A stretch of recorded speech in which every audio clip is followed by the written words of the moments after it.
ಅಲ್ಲಿ ಹಿಂದೆ ಕಾಣಿಸ್ತಾ ಇದೆ ಅಲ್ಲ ಪೀಕು, ಆ ಪೀಕ್ ದಾಟಿ ಮುಂದಕ್ಕೆ ಹೋಗ್ಬೇಕು ನಾವು. ನಿನ್ನೆ ಇಲ್ಲಿ ಬಂದಾಗ ಏನೇನೋ ವಿಸಿಬಿಲಿಟಿ ಇರಲಿಲ್ಲ, ಒಂದು ಚೂರು ಕಾಣ್ತಾ ಇರಲಿಲ್ಲ. ನಿನ್ನೆ ರಾತ್ರಿ ರಾತ್ರಿ ಇಡೀ ಮಳೆ ಹೊಡೆದು, ಇವಾಗ ಎದ್ದಾಗ ಒಳಗೆ 6 ಗಂಟೆಗೆ ಎಬ್ಸಿದ್ರು ಬ್ಲ್ಯಾಕ್ ಟೀ ಕೊಡೋದಕ್ಕೆ. ಇವಾಗ ಸ್ವಲ್ಪ ವೆದರ್ ಓಪನ್ ಅಪ್ ಆಗಿದೆ. ನಿನ್ನೆ ಇಲ್ಲಿ ಸರ್ಸೋತಲ್ಲಿ ಟಾಪಿಗೆ ಹೋಗ್ಬೇಕಾದವ್ರು ಇಲ್ಲಿದ್ದರು, ಬಟ್ ಅವರಿಗೆಲ್ಲ ಅಡುಗೆ ಮಾಡ್ಕೊಳಕ್ಕೆಲ್ಲ ಹೋಗ್ಬಿಟ್ಟಿದ್ದಾರೆ. ವಾಗಣ ಕುತ್ಕೊಂಡು ಚಳಿ ಕಾಯಿಸ್ಕೊತಾ ಇದ್ದಾರೆ. ಅಲ್ಲಿ ಕಾಣ್ತಾ ಇರೋ ಗಾಯ ಬಕ್ರಿ ಹಟ್ಟಿಗೆ ಹೋಗಿದ್ದಾರೆ ಅವರೆಲ್ಲ ಅಡುಗೆ ಮಾಡ್ಕೊಳಕ್ಕೆ.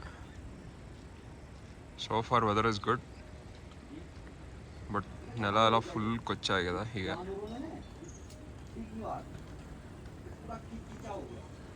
ಇವು ಇಲ್ಲಿ ಎಮ್ಮೆ ಆಕಳೆಲ್ಲ ಓಡಾಡೋದ್ರಿಂದ ಫುಲ್ಲು ಎಲ್ಲ ಇದಾಗೋಗಿದೆ.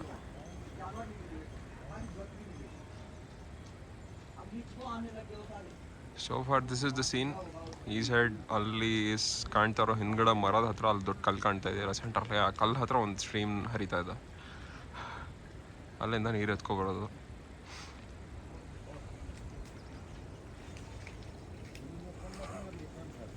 ಇದು ನಮ್ಮ ಕಿಚನ್ ಟೆಂಟ್.